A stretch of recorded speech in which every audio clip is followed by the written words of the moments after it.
Ouessé, une des communes du département des Collines avec une population attentive aux explications de Gaston Kossi-Dossoui et Éléonore Yaïla-Descamps sur les nombreuses mesures d'atténuation entreprises par le gouvernement face à la cherté de la vie. 2021, on a mis 20 milliards pour soutenir les artisans, les entreprises, afin qu'ils sortent de trop. Puis, il y a des mesures spécifiques qui ont accompagné les petites et grandes entreprises. Et en l'espace de 3 mois, nous avons dépensé 80 milliards. Sinon, le pays ne serait pas en train de tourner. Sur le ciment, on n'a pas harmonisé les prix pour dire c'est rigoureusement ça pour cette semaine. On a encadré les prix. Le riz, en vérité, et la main sur le cœur, s'il plaît à Dieu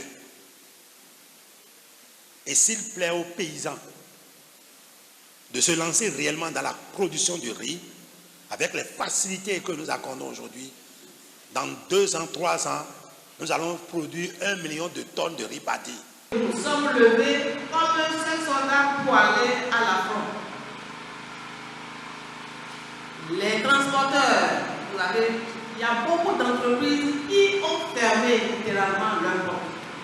Et face à cela, le gouvernement a pris des mesures d'appui pour les soutenir et permettre à ces entreprises de reprendre de l'oxygène et de pouvoir fonctionner. Si ces entreprises fonctionnent, c'est que nous aurons également nos jeunes qui vont pouvoir trouver abri quelque part.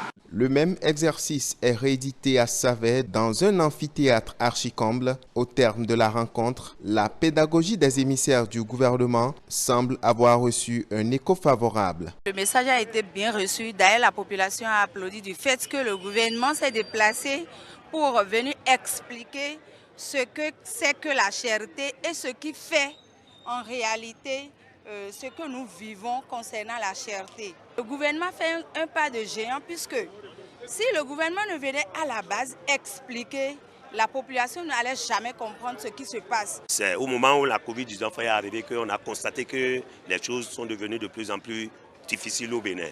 À part le Covid-19 qui est arrivé, il y a la guerre de l'Ukraine entre la Russie et l'Ukraine aussi qui a intervenu, ce qui fait qu'aujourd'hui, on a constaté une flambée de prix au niveau de sur toute l'étendue du territoire national. La délégation gouvernementale est attendue à Savalou et à Banté pour la prochaine étape de cette tournée.